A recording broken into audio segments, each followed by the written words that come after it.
കാവ് എന്ന് വെച്ചാൽ നമ്മുടെ കോൺക്രീറ്റ് ക്ഷേത്രങ്ങളല്ല, മറിച്ച് ഒരു വലിയ കാടാണ്. ഒരു വലിയ കാടും ആ കാടിനെ സംരക്ഷിക്കാൻ അവിടുത്തെ ഒരു ദേവതി. ആ ദേവതയ്ക്ക് ആ നാട്ടിലെ ജനങ്ങൾ നൽകിയ പേരാണ് നങ്ങോളങ്ങര ഓടി.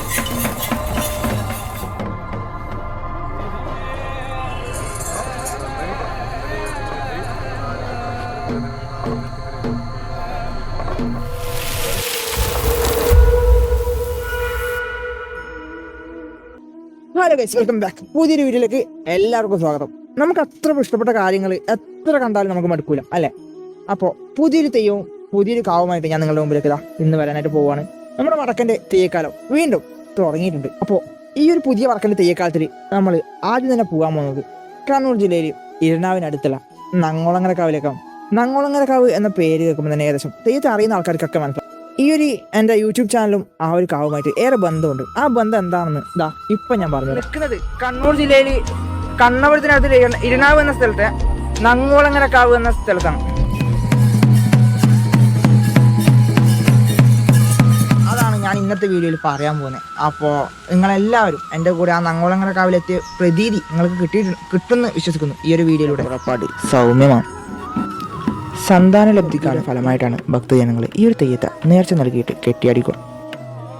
ഞാൻ ആദ്യം സൂചിപ്പിച്ചതുപോലെ മനുഷ്യനിർമ്മിതിയായ കോൺക്രീറ്റ് കെട്ടിടങ്ങളോ അമ്പലങ്ങളോ ഒന്നും തന്നെ നമുക്ക് ഈ കാവിൽ കാണാൻ വേണ്ടി സാധിക്കില്ല. ഏകദേശം 4 കൊല്ലമായി ഞാൻ ഈ യൂട്യൂബും ക്യാമറയും ഒക്കെ ആയിട്ട് നടക്കുന്നു. തെയ്യം കാണാനും ക്യാമറ ഫോട്ടോസ് എടുക്കാനൊക്കെ പോവുമെങ്കിലും എൻ്റെ യൂട്യൂബ് തുടങ്ങിയിട്ട് ഏകദേശം 4 കൊല്ലമായി. അപ്പോൾ 4 കൊല്ലത്തിൻ്റെ ഇടയ്ക്ക് ഞാനിപ്പോൾ കാണിച്ച പോലെ ഞാൻ ആദ്യമായിട്ട് ക്യാമറയായിട്ട് വ്ളോഗ് ചെയ്യാൻ വേണ്ടി പോയ കാവാണ് നങ്ങോളങ്ങര കാവ്. അതുമുതൽ ഏകദേശം ഈ 4 സീസൺ മുഴുവൻ 4-5 സീസൺ മുഴുവൻ ഒരു പ്രാവശ്യമെങ്കിലും ഞാൻ അവിടെ പോയിട്ട് വീഡിയോ എൻ്റെ ചാനലിൽ ഇട്ടിട്ടുണ്ട്.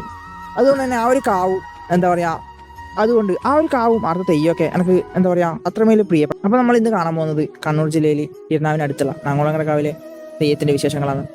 അപ്പോൾ ബാക്കി കാര്യങ്ങൾ നമുക്ക് വഴിയേ പറയാം. കാരണം തെയ്യം കാണാൻ മാത്രമല്ല, കാരണം ഞാൻ എപ്പോഴും പറയുന്ന കാര്യമാണ്, നമ്മളൊരു തെയ്യത്തെ കാണുവാണെങ്കിൽ ആ തെയ്യം ആരാണെന്നും എന്താണെന്നും നമ്മൾ അറിഞ്ഞു കാണണം. എന്നാൽ മാത്രമേ അതൊരു തെയ്യാവും. അപ്പോൾ നങ്ങോളങ്ങര കാവിനെയും കാവിൻ്റെ വിശേഷങ്ങളും അവിടുത്തെ ദൈവത്തെയും നമുക്ക് കാണാം. കാവ് എന്ന് വെച്ചാൽ നമ്മുടെ കോൺക്രീറ്റ് ക്ഷേത്രങ്ങളല്ല, മറിച്ച് ഒരു വലിയ കാടാണ്. ഒരു വലിയ കാടും ആ കാടിനെ സംരക്ഷിക്കാൻ അവിടുത്തെ ഒരു ദേവതയും. ആ ദേവതയ്ക്ക് ആ നാട്ടിലെ ജനങ്ങൾ നൽകിയ പേരാണ് നങ്ങോളങ്ങര ഭഗവതി. ഇരനാവുകാരും നങ്ങോളങ്ങര ഭഗവതിയും തമ്മിലുള്ള ബന്ധം എടുത്തു പറയേണ്ടത് തന്നെയാണ്. ആ നാട്ടിലത്തെ ഏകദേശം എല്ലാവർക്കും ആ തെയ്യത്തോടും കാവിനോടും അത്രമേലേറെ പ്രാധാന്യത്തോടെയാണ് കണ്ടുവരുന്നത്. ബാക്കി കാര്യങ്ങൾ നമുക്ക് വഴിയേ പറയാം. നമുക്കപ്പോൾ അങ്ങോട്ടേക്ക് പോവാം. പണ്ട് മനുഷ്യൻ ആരാധിച്ച അതേ പ്രകൃതിയെ തന്നെയാണ് ഇവിടെ ദേവതയായിട്ട് ആരാധിക്കുന്നതെന്ന് നമുക്ക് ഇവിടെ ഓലക്കാതും ഏഴിയരവും തലയിൽ വട്ടമുടിയാണ് ഈ തെയ്യത്തിൻ്റെ രൂപം. പക്ഷേ ആ ചുറ്റുപാടിൽ ഈ തെയ്യത്തെ കാണുന്ന പ്രതീതി എടുത്തു പറയേണ്ട ഒരു വിശേഷണം തന്നെയാണ്. സാക്ഷാൽ മാടായിക്കാവിലമ്മ അഥവാ തിരുവടക്കാട് ഭഗവതിയുടെ സഹോദരി സങ്കല്പമാണ് ഈ തെയ്യത്തിന്. അപ്പോൾ നമുക്ക് നങ്ങോളങ്ങര ഭഗവതിയും നങ്ങോളങ്ങര കാവിനെയും കൂടുതൽ കണ്ടറിയാം.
കള്ളപിള്ള വേർതിരിച്ച് കിടമുലവലത്തെ കുജത്തിലെ ക്ഷീരംകുട്ടത്തിൽ ആളിച്ചും മോഹിച്ചും കളിക്കുമ്പോഴതായിരിക്കുന്ന ഭാഗ്യത്തെ കൽപ്പിക്കാമേ.